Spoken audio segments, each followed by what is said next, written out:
गेली कित्येक दिवसांपासून सावळघाट व कौटुंबिक घाटाची अत्यंत दयनीय अवस्था झाली असून मध्यंतर सावळघाटाचे कामाचे दुरुस्तीसह रुंदीकरणाचे काम सुरू केले होते.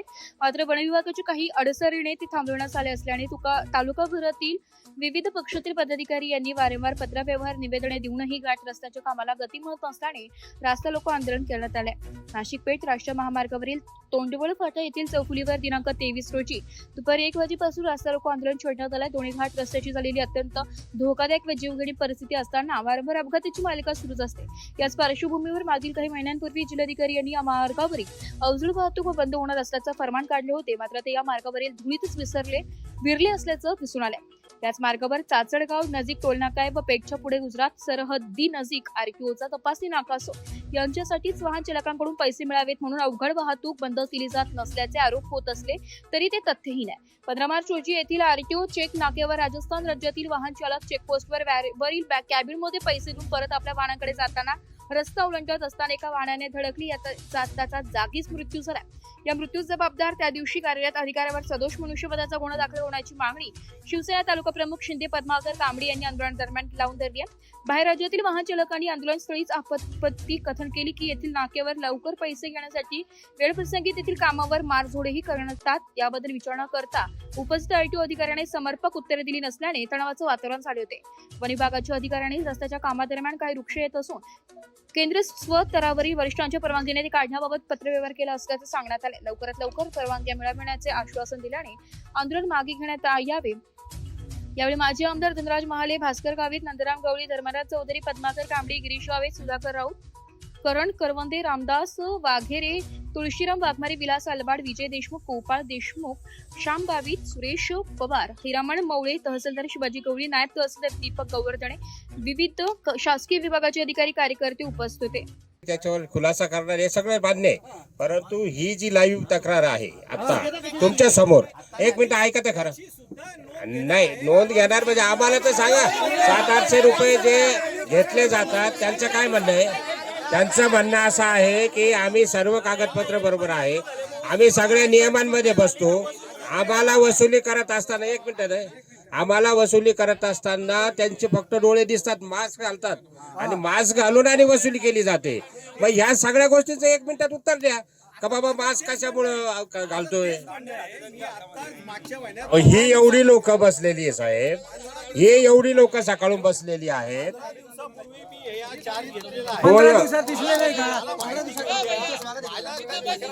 याच्यामध्ये हे बघा, तुम्ही एकटेच आहे का तिथं? नाही, तुम्ही एकटेच आहे का तिथं? तुम्ही 15 दिवसापूर्वी आले, परंतु याच्या अगोदरही कुणी अधिकारी आहे का नाही?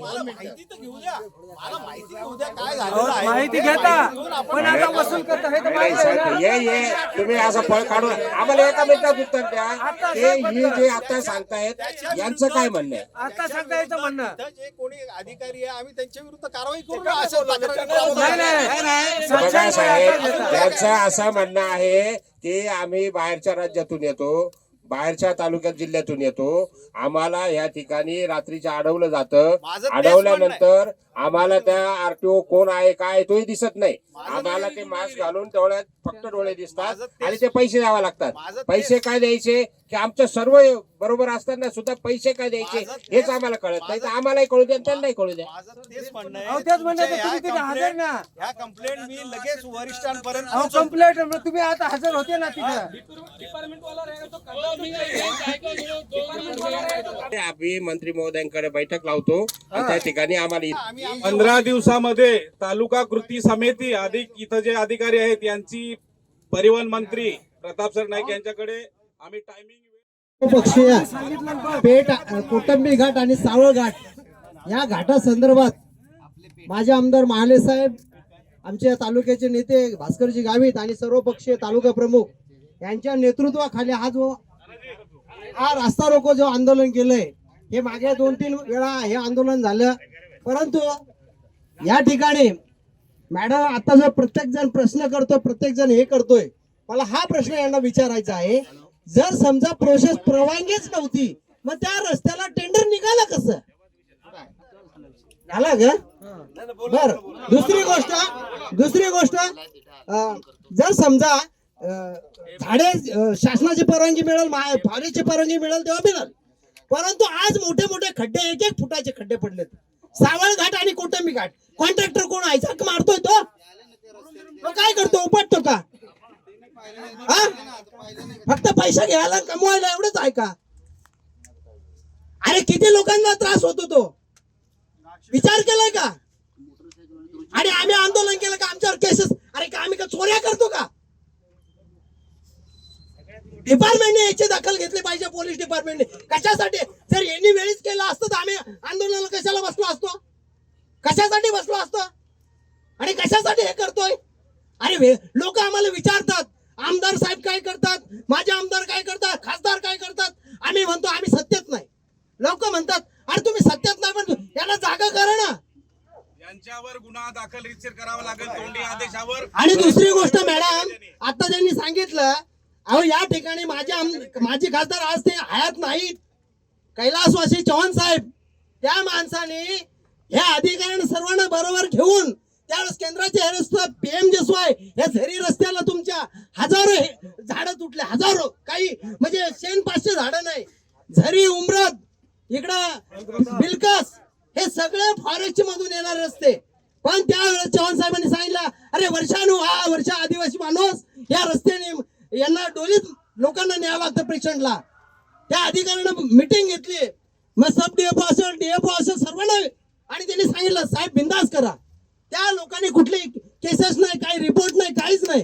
आज रस्ते झाले आणि तुम्ही सांगताय का आम्हाला 15 झाडं 16 झाडं. अहो मॅडम जर आम्ही उभा केला ना, तुम्ही आता सांगितलं ना का तुम्ही आम्हाला हे करता चुकीचं बोलताय. अहो मॅडम जर तुमचा आढावा घेतला ना आम्ही, म्हणजे तुमचा वैयक्तिक नाही संपूर्ण तुमच्या डिपार्टमेंटचा, तुमच्या मागच्या वर्षी झाडं किती लावले, कुठं आहेत ती झाडं, असं जर तुम्ही पहिली केसेस तुमच्यावर होईल, मग तुमच्या डिपार्टमेंटवर होईल. याचा म्हणजे याचा असं बसलंय का इथल्या आदिवासीला काहीच कळत नाही. अहो इथं सर्वांना कळतंय, हो सगळ्यांना कळतंय. पण आम्ही काय बघतोय आमचे नेते काय करत नाही, आम्ही कशासाठी करतोय, काय करावं. पण आमच्या नेत्यांचा तुमच्यावर वर्धास्त आहे म्हणून हे सगळं चालू आहे. हे नेत्यांचा वर्धास्त आहे.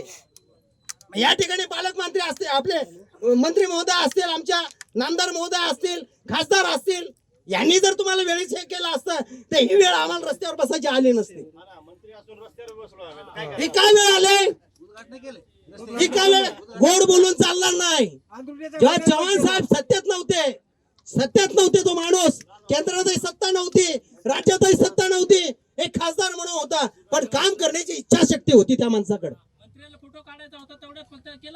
आणि म्हणून माझी विनंती आहे मॅडम, आता तुम्ही जर समजा हे झाडं मेले, म्हणजे आता हे कोणीतरी आग लावून दिली, ते समजा एवढे झाडं मेले आणि 15-20 झाडं, 100 झाडं, 500 झाडं काय असेल ते, का कशासाठी हे करताय तुम्ही?